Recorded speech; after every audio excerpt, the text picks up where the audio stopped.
Go ahead. Someone laughed, loud enough for the whole terminal to hear. No one's watching. Take advantage of her. People like that don't even remember what happened. The words hung in the air like cheap smoke, curling around the dim yellow lights of Gate 14, where travelers shifted in restless lines, coffee cups in hand, eyes glued to phones, pretending not to notice but hearing everything.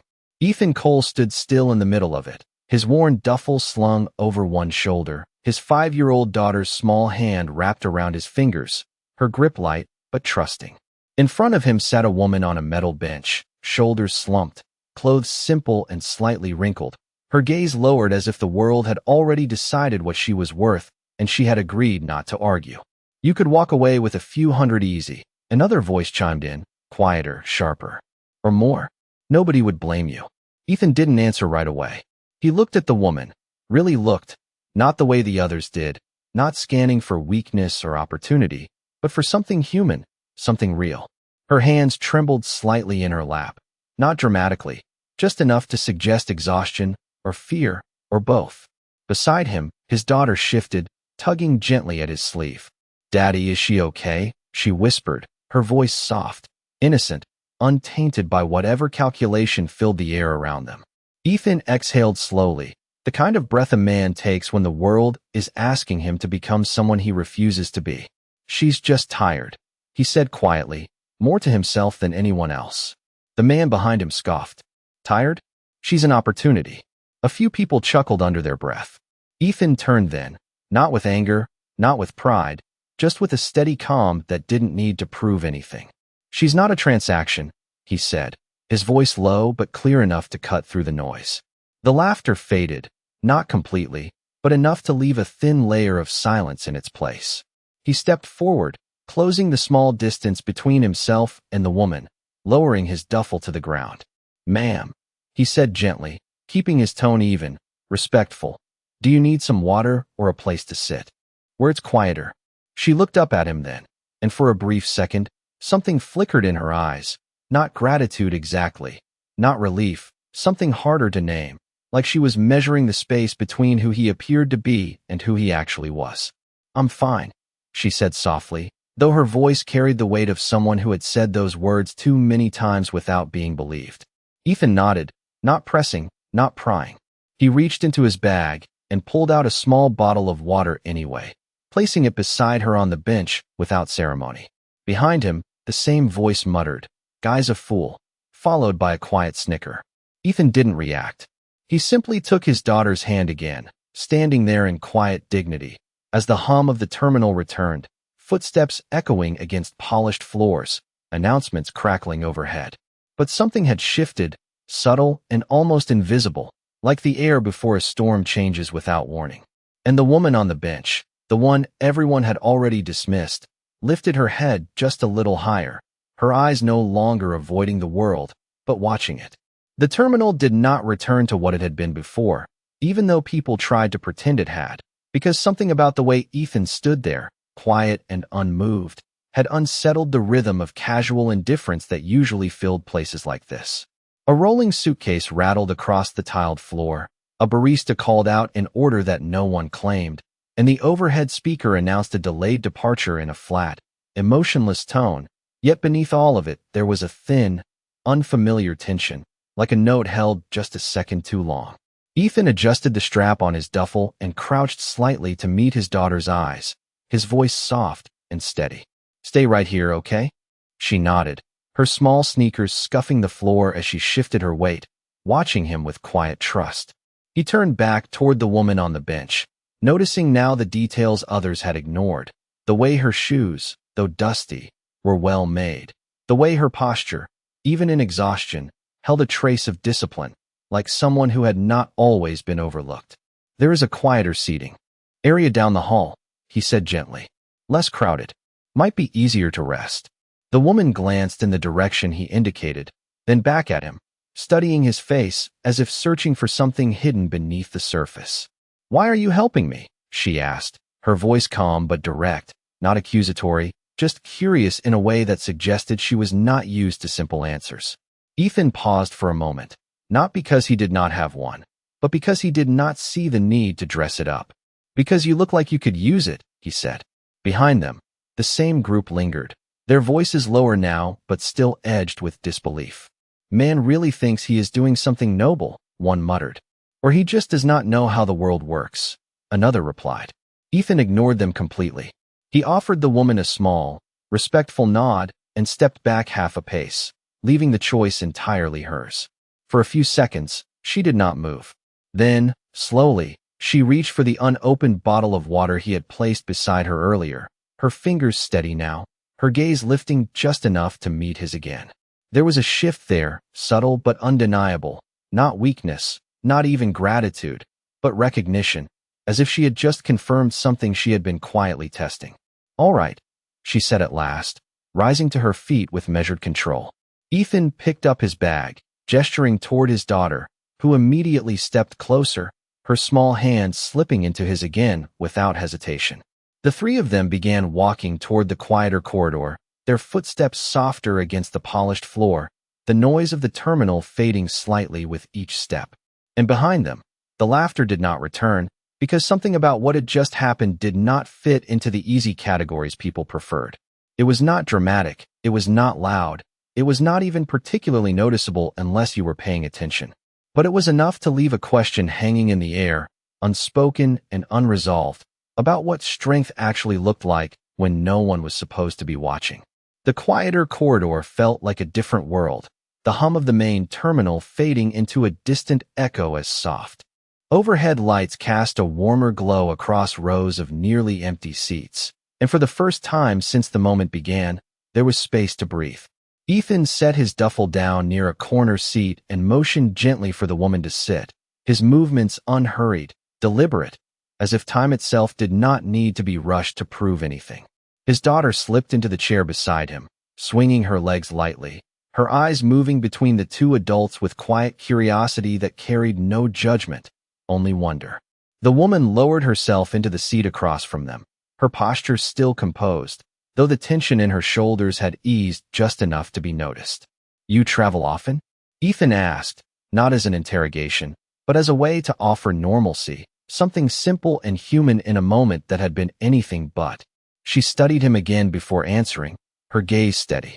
More than I would like, she said, her voice calm, measured, revealing nothing and everything at the same time. Ethan nodded, accepting the answer without digging further, because he had learned long ago that people offered what they were ready to give, and anything more was not his to take. His daughter leaned slightly toward the woman, her small voice soft but bright. Do you have someone waiting for you? The question hung in the air, innocent and unguarded. The woman paused, just for a fraction of a second, then gave a small, almost imperceptible smile. Maybe, she said. I am still deciding. Before Ethan could respond, footsteps approached from the corridor entrance, sharp and purposeful, followed by the low murmur of voices that carried a different kind of energy, one that did not belong to travelers or tired families. Two men in tailored suits stepped into view, their eyes scanning the seating area with quiet precision, not hurried, not frantic, but focused in a way that suggested intention. Behind them, another figure lingered, speaking into a phone in hushed tones.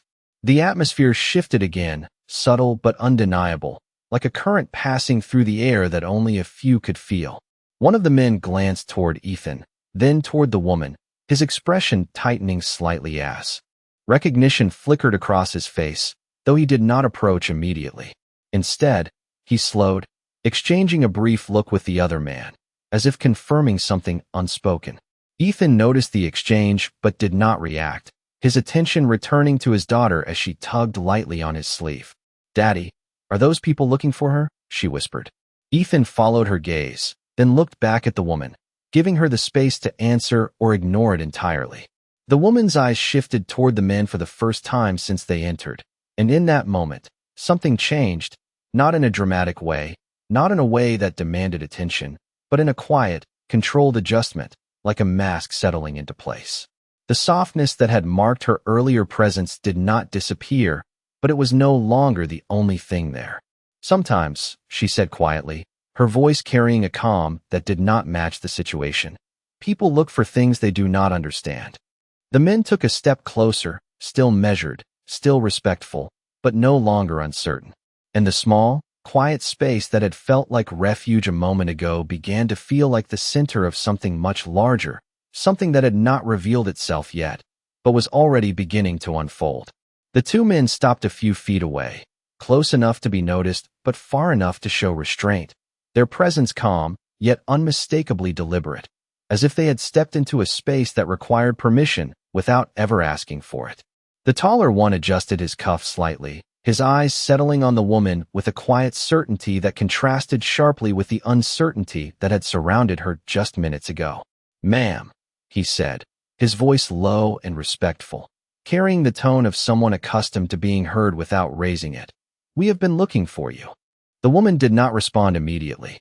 She remained seated, her hands resting lightly in her lap, her gaze steady, almost thoughtful, as if she were deciding not what to say, but whether anything needed to be said at all.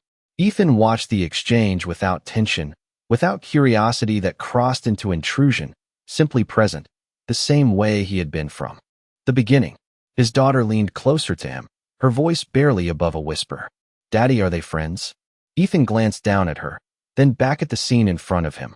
"I think they know her," he replied softly, choosing his words with care. The second man stepped forward slightly, his posture still composed, his expression professional, but edged with relief. "Your car is ready, and the board has been notified," he added, as if continuing a conversation that had started long before this moment. A faint shift passed through the air, subtle but undeniable, like a curtain being pulled back just enough to let light in. The woman exhaled slowly, then finally rose to her feet, and as she did, the quiet weight she carried seemed to rearrange itself into something else, something more defined, more intentional. The softness in her demeanor did not disappear, but it was no longer what defined her presence. "Thank you," she said to the man, her voice calm, measured, carrying an authority that did not need to announce itself. Then she turned back to Ethan, her eyes meeting his with a clarity that had not been there before, not because it was hidden, but because it had not yet been revealed. "You stayed," she said simply. Ethan gave a small nod, as if the statement required no explanation. "You needed someone to," he replied. One of the men glanced briefly at Ethan, then at the child beside him, his expression shifting from assessment to something closer to understanding, though he said nothing.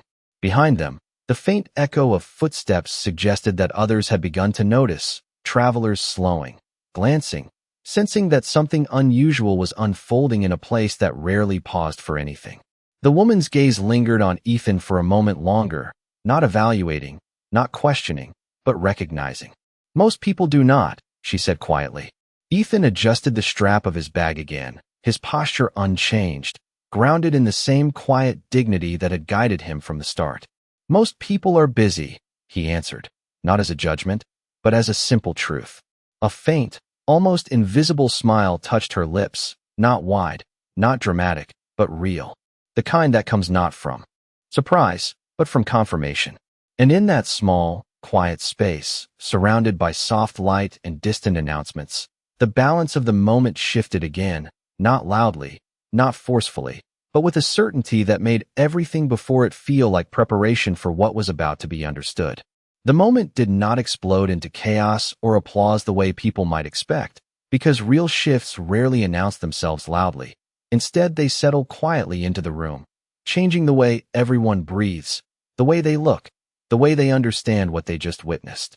The two men stepped aside slightly, not to dominate the space, but to acknowledge that it no longer belonged to them, their earlier urgency now replaced by a controlled patience that mirrored the woman's composure.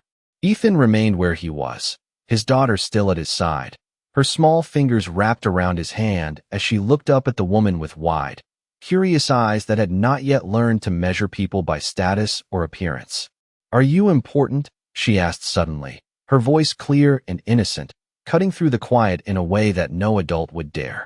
One of the men shifted uncomfortably, glancing at the woman as if unsure whether to intervene, but she raised her hand slightly, a subtle gesture that needed no explanation, and the man stilled immediately. The woman looked down at the child, and for the first time, something softer than composure, something warmer than control, surfaced in her expression. I am someone who makes decisions, she said gently, her tone careful, choosing honesty without weight. The child tilted her head slightly, considering this, then nodded as if that was enough. Ethan watched the exchange without interruption, his posture unchanged, grounded, steady, as if the unfolding reality did not alter the way he saw her, only clarified it. Behind them, a few more people had gathered at a distance, not close enough to intrude, but near enough to sense that something meaningful had happened, their earlier indifference replaced by quiet attention. The man who had spoken earlier in the terminal, the one who had laughed, now stood at the edge of the corridor, his arms crossed loosely, his expression no longer amused but uncertain, as if trying to reconcile what he had said with what he was now seeing. The woman's gaze shifted briefly in his direction, not with judgment, not with anger, but with a calm awareness that carried more weight than either could have. Then she turned back to Ethan. You did not ask who I was, she said, her voice steady, almost reflective. Ethan shook his head slightly. It did not matter, he replied. There was no performance in his answer, no attempt to impress, only a simple truth delivered without hesitation. The air seemed to still for a moment, the distant announcements fading into the background as if even the building itself had paused to listen. One of the men cleared his throat softly, stepping forward again, his tone respectful but now edged with something else, something closer to admiration. Ma'am, we should be going, he said. The woman nodded once, but she did not move immediately. Instead, she held Ethan's gaze for a second longer, as if committing something to memory, something that could not be measured in transactions or titles. Kindness like yours, she said quietly, is not common. Ethan gave a small, almost dismissive shrug, not rejecting the statement, but not claiming it either. It should be, he said. And in that simple exchange, something settled across the space, not loud, not dramatic, but undeniable, like a truth that had finally been spoken out loud, leaving everyone else to sit with the weight of it in silence. The woman finally took a step back, a small movement that signaled the end of the moment more clearly than any announcement could, and the two men responded instantly, one turning slightly to clear the path, while the other spoke quietly into his earpiece, his voice low and controlled, confirming what had already become obvious to anyone paying attention. The corridor, once a quiet refuge, now carried a different kind of stillness, one shaped not by emptiness, but by awareness, as if every person present understood that something meaningful had just unfolded and did not quite know how to return to normal. Ethan reached down to pick up his duffel, his movement steady, unaffected, as though nothing about the situation required him to change who he was or how he carried himself. His daughter looked up at him, her brow slightly furrowed in thought. Daddy, she said softly, are we going too? Ethan gave her a small smile, brushing a loose strand of hair from her face. We will in a minute, he replied, his voice calm, grounded, the same tone he had used from the beginning. Behind them, the man who had laughed earlier took a hesitant step forward, his confidence gone, replaced by something closer to discomfort. Hey, he called out, not loudly, but enough to reach them. Ethan turned slightly, not defensive, not welcoming, simply acknowledging the voice. The man rubbed the back of his neck, searching for words that did not come easily. I did not mean.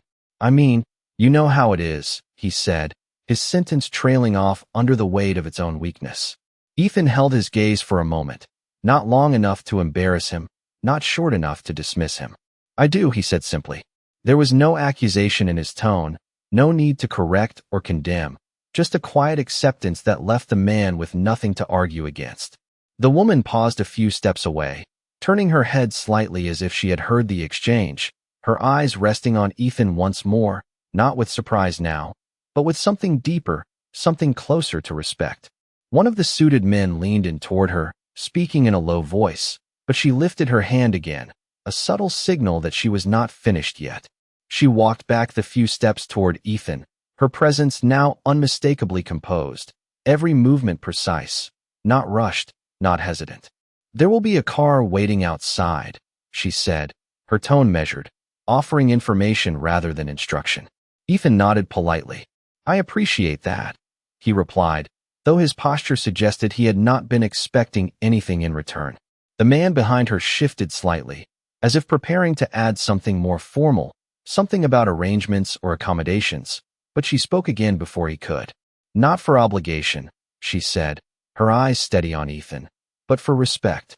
The words settled into the air with a quiet weight, not loud, not dramatic, but undeniable. Ethan considered them for a moment, then gave a small nod, not as acceptance of a favor, but as acknowledgement of something understood between them. His daughter squeezed his hand again, her voice soft but certain. "She likes you," she whispered. Ethan let out a quiet breath, almost a laugh, though it never fully formed. "I think she respects kindness," he said. The woman's lips curved slightly at that, not into a full smile, but enough to show that she had heard, and that it mattered. Around them, no one spoke, because there was nothing left to say that would not feel smaller than what had already been understood, and in that shared silence, the noise of the world seemed distant, like something happening far away from a truth that had just revealed itself in the simplest way possible. The corridor did not return to motion right away, as if time itself had slowed to acknowledge the quiet exchange that had just taken place, and even the distant rolling of luggage and echoing announcements seemed to hesitate at the edge of the moment, unwilling to interrupt what had settled there. The woman turned once more, this time fully, her posture no longer carrying the faint weight of uncertainty from earlier, but something steadier, something defined by control and clarity. And yet there remained a trace of something else beneath it, something human, something that had been seen and not dismissed. "What is your name?" she asked, her voice calm, direct, no longer guarded but intentional. Ethan adjusted his grip on his duffel slightly before answering, his tone unchanged, grounded in the same quiet rhythm that had carried him through every moment so far. "Ethan Cole," he said. She repeated it softly, almost as if placing it somewhere important. "Ethan." Then her gaze shifted to the little girl beside him, her expression softening just enough to be noticed. "And you?" The child straightened slightly, a small smile forming with the kind of pride only children carry so naturally. "My name is Lily," she said. The woman nodded once, as if committing that to memory as well. "Lily," she echoed, and for a brief second, the space between them felt less like strangers and more like something quietly connected by a moment that did not need explanation. One of the suited men stepped forward again, more gently this time, his voice careful not to disrupt the tone that had settled over everything. "Ms. Whitmore, the schedule is already behind," he said, his words respectful but firm, reminding without pressing. The name lingered in the air, not loudly, not announced, but clear enough to carry weight for anyone who recognized it. And even for those who did not, it sounded like something that mattered. Ethan did not react outwardly, but there was a slight pause in his breathing, just enough to register the shift without turning it into something larger than it needed to be. The woman, Clara Whitmore, gave a small nod, acknowledging the reminder, but her attention returned to Ethan and Lily for one final moment. "There are people who would have chosen differently," she said quietly, her eyes steady, her tone not testing, not judging, simply stating what she knew to be true. Ethan met her gaze without hesitation. "That does not make it right," he replied. There was no edge to his words, no attempt to stand above anyone else. Only a simple line drawn where his values lived. Clara held his gaze for a second longer, and something in her expression shifted again, not dramatically, but enough to show that his answer had landed somewhere deeper than expected. Behind her, the man who had laughed earlier now stood completely still, his earlier confidence replaced by a silence that spoke louder than anything he had said before. Clara turned slightly, preparing to leave, the two men already moving in sync beside her, their presence once again forming a quiet boundary around her without overshadowing her. But just before she stepped away, she paused, looking back over her shoulder, her voice soft but clear. "You reminded me of something today," she said. Ethan tilted his head slightly, not asking, not assuming. Clara's lips curved faintly, not into a full smile, but into something more meaningful, something earned. "That dignity does not need an audience," she finished. And with that, she turned and walked forward, her steps measured, the men following closely, the corridor slowly returning to life behind her, though not quite the same as before, because the silence she left behind was not empty. It was full, carrying a quiet truth that no one there would forget. The corridor slowly returned to motion after Clara disappeared around the corner, but it did not feel the same, as if something invisible had been left behind, something that lingered in the way people stood a little quieter, spoke a little softer, and avoided meeting Ethan's eyes for too long because they were not quite sure what they would see reflected back. Ethan lifted his duffel onto his shoulder again, the familiar weight settling against him like something steady and known, and he glanced down at Lily, who was still watching the direction Clara had gone, her expression thoughtful in a way that felt older than her years. "Is she really important?" Lily asked again, her voice softer this time, not curious in the same way as before, but reflective, as if she was trying to understand something bigger than the moment itself. Ethan paused before answering, not because the question was difficult, but because he wanted to give her something true. "She is someone people listen to," he said. Lily nodded slowly, then looked back up at him. "But you did not change," she added, her small voice carrying a quiet certainty that made Ethan's chest tighten just slightly. He gave a faint smile, brushing his hand gently over her hair. "You should not have to change how you treat people based on who they are," he said. Behind them, the man who had laughed earlier finally stepped closer, his footsteps slower now, his shoulders no longer carrying the careless confidence they had before. "Hey," he said again, more carefully this time, as if the word itself required permission. Ethan turned to face him fully, not guarded, not welcoming, simply present. The man hesitated, then let out a breath. "I got it wrong," he admitted, his voice low, almost uncomfortable in its honesty. I do not know what I thought." Ethan studied him for a moment, then gave a small nod. "It happens," he said. There was no lecture, no correction, just a quiet acknowledgement that allowed the man to stand there without being pushed further into embarrassment. The man nodded back, relief flickering briefly across his face, then stepped aside, giving Ethan and Lily space to pass. As they began walking back toward the main terminal, the sounds of rolling suitcases, distant conversations, and overhead announcements grew louder again, but they no longer felt overwhelming, just part of the world continuing as it always did. At the end of the corridor, near the wide glass doors that led toward the pickup area, a black car sat waiting, its polished surface reflecting the bright afternoon light, and beside it stood one of the suited men, his posture composed, his attention fixed in their direction. He did not approach, did not call out, simply waited, as if understanding that whatever happened next was not his to control.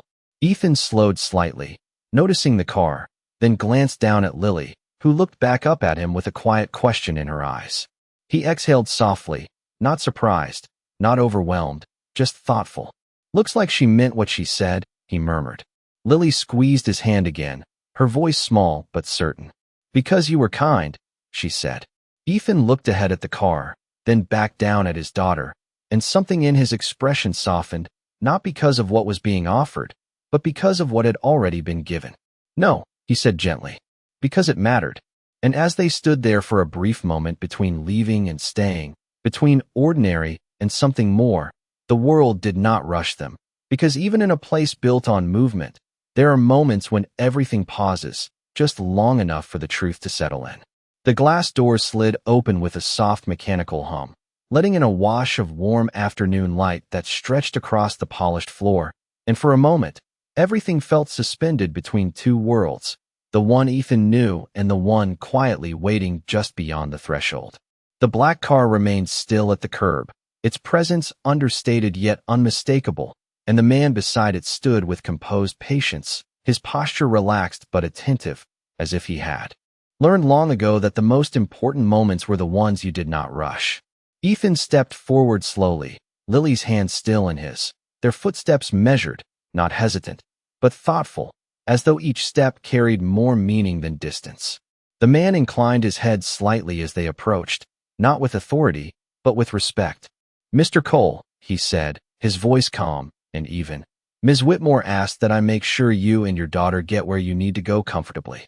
Ethan shifted his weight slightly, glancing down at Lily, then back at the man, his expression unchanged, grounded in the same quiet steadiness that had defined him from the beginning.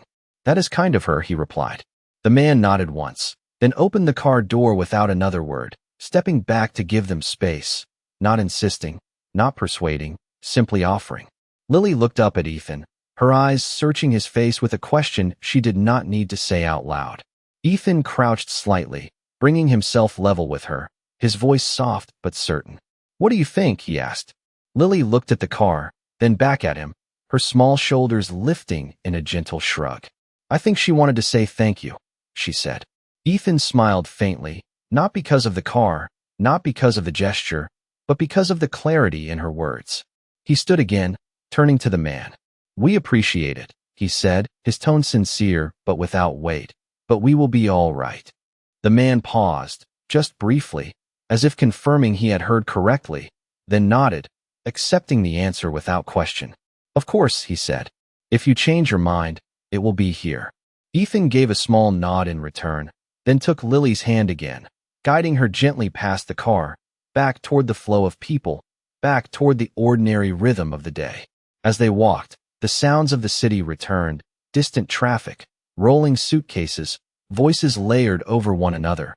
But none of it felt heavy, none of it pressed against him the way it might have before. Lily looked up at him as they reached the edge of the sidewalk. "Daddy," she said softly, "you did not take the car." Ethan glanced down at her, his eyes warm, his voice calm. "No," he said, "we did not need to." She thought about that for a second, then nodded, as if the answer made sense in a way that did not require more explanation. Behind them, the car remained where it was, untouched, not rejected, not dismissed, simply unnecessary. And somewhere inside the terminal, beyond the glass and the movement and the noise, a woman who had everything the world could measure carried with her something she could not buy, the quiet memory of a man who chose dignity when no one was watching, and a little girl who understood it without being taught. Ethan and Lily continued down the sidewalk, their pace unhurried, their path simple, and though nothing about their lives had visibly changed, something had settled within them, something steady and certain, like a truth that does not need to be spoken to be real. And in a world that often confuses power with noise, they walked forward in silence, carrying a kind of strength that left no need for anything more.